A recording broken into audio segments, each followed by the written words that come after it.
সুতন্দ্রা হত্যাকাণ্ডে বারবার কিন্তু শ্লীলতাহানির অভিযোগকে সামনে এনেছে সহকর্মী থেকে পরিবার প্রত্যেকে, কিন্তু তাও কোনো এক অজানা কারণে, এবং সেই অজানা কারণটা কি যার জন্য পুলিশ এফআইআর এ সেই দাবিকে সামনে রাখেনি। এমনকি যখন শ্লীলতাহানির অভিযোগ সামনে এলো তখন দেখা গেল আসানসোল দুর্গাপুর পুলিশ কমিশনারেটের সিপিকে তড়িঘড়ি সাংবাদিক বৈঠক করতেও। আর এখানে উঠছে প্রশ্ন যে এই কাণ্ডে কি লুকোতে চাইছে পুলিশ আধিকারিকরা এবং কেনই বা এত তৎপরতা পুলিশের। নির্দোষ, তাদেরকে পুলিশ ধরে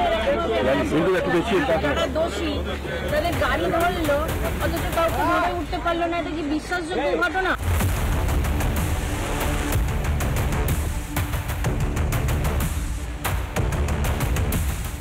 সোমবারই পুলিশি তদন্তের প্রশ্ন তুলে দিয়েছিলেন মৃত সুতন্দ্রার মা। সময় যত গড়িয়েছে ততই পুলিশ প্রশাসনের ভূমিকায় উঠতে শুরু করেছে নানান প্রশ্ন। তরুণী সুতন্দ্রা চট্টোপাধ্যায়কে পেট্রোল পাম্প থেকেই ধাওয়া করেছিল দুষ্কৃতীরা, তাকে কটূক্তি করেছিল, নানাভাবে টোন টিটকিরি করছিল, ইপটিজিং করা হয়েছিল, এমনও অভিযোগ উঠে এসেছে। কিন্তু সেই ইপটিজিং এর অভিযোগ একবারও অভিযোগপত্রে লেখা নেই। সুতন্দ্রার পরিবারের সঙ্গে অসহযোগিতা পুলিশের, ইপটিজিং এর অভিযোগ নস্যাৎ পুলিশের। অভিযোগপত্রে নেই ইপটিজিং এর উল্লেখ। 3 দিন পরও অভিযুক্তরা কেন অধরা? উল্টে মৃতার সহকর্মীদের আটক পুলিশের, পরিবারের মুখ বন্ধের চেষ্টা পুলিশের। সোমবারই বিস্ফোরক অভিযোগ করেছিলেন মৃতার সহকর্মী। আমি রাস্তাতে দাঁড়িয়ে যেতাম, হতে পারে ম্যাডামকে আমার নামিয়ে নিত, এরা নামিয়ে কিছু করে দিত, আমাদের বন্দুক থেকে কিছু করে।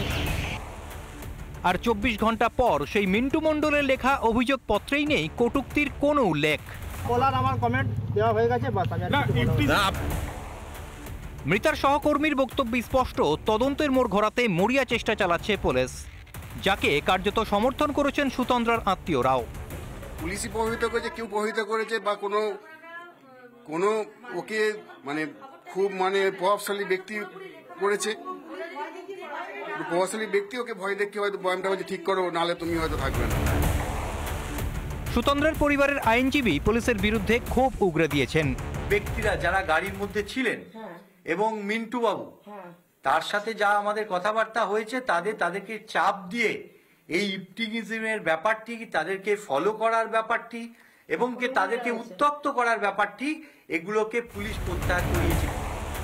পুলিশের এই অতি সক্রিয়তাকে নিশানা করতে ছাড়েননি বিরোধীরাও। পুলিশ তত্ত্ব খাড়া করে দিচ্ছে। পুলিশ তদন্ত করার আগে কি করে তত্ত্ব খাড়া করে যে রেষারেষিতে হয়েছে? পুলিশের কি ক্ষমতা যে আগে তদন্ত হোক তারপরে পুলিশ বলবে? আমরা রাস্তায় কাজে নামলে আমাদেরকে অত্যাচার করা হবে, তিতিবিরক্ত করা হবে, অ্যাক্সিডেন্টে আমাদের মৃত্যু হবে, আর আপনার পুলিশ সেটাকে ধামাচাপা দিয়ে অন্যদিকে ঘোরানোর চেষ্টা করবে। সুতন্দ্রা হত্যাকাণ্ডে ফের একবার বেআব্রু হয়ে পড়েছে রাজ্যের নারী নিরাপত্তার ছবিটা। নারী সুরক্ষার ঢিলেঢালা সেই ছবি ধামাচাপা দিতেই কি এত তৎপর মমতার সাধের পুলিশ? এলিনা ভট্টাচার্য, সন্তোষ দাস ও সুজিত গৌড়ের রিপোর্ট, রিপাবলিক বাংলা। নানা ধরনের কন্টেন্ট দেখার জন্য লাইক করুন, শেয়ার করুন আমাদের ফেসবুক পেজ, সাবস্ক্রাইব করুন আমাদের ইউটিউব চ্যানেল।